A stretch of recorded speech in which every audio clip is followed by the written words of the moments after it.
Welcome back to my channel. This is Tracy with Create with Tracy, and I have this fun embossing folder technique today. It's an old favorite of mine, but I was recently reminded through a video on Gina K Designs.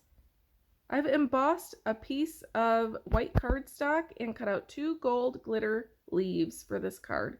I've assembled a pile of close to my heart ink pads in a variety of greens, candy apple red, toffee, Sundance, and one of our black ink pads.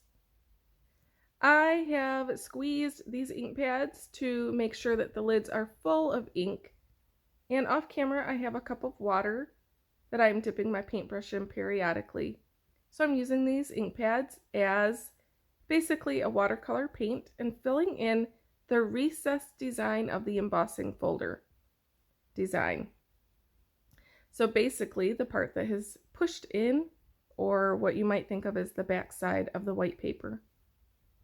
I'm filling these leaf designs in with a variety of greens, not being careful, painting outside the lines. That is what makes this a quicker project.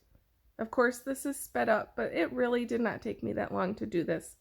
The key is to have an idea in your head of what you'd like to do and just get started. The toffee adds a neutral brown color in the mix of greens.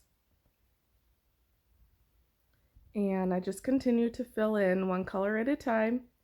This Sundance yellow gives a goldish yellow effect, which is a nice color for Christmas as well. You can use any variety of embossing folder. 3D embossing folders do work best, and originally what my plan was to use for this until I misplaced the brand new one I bought just for this project. This Christmas one, though, is also really pretty. I've used candy apple red for berries. And heat set your design if you'd like to go ahead and complete the card all at once, or you can let it air dry. The fun part of this card is the blackout effect. Now going over top, this is why you color the recessed portions, because as you go over top, the black will stick to the parts that are flat and not recessed. You'll want to use a scrap piece of paper when you adhere it down so that black ink does not rub off. Again, if you let it dry, that won't happen, but I'm impatient and I wanted to keep going.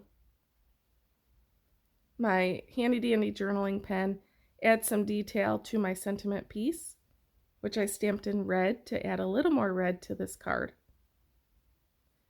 These leaves were fragile. I did rip one, but I cut another one in time for the final picture. Hope you guys enjoy and watch again.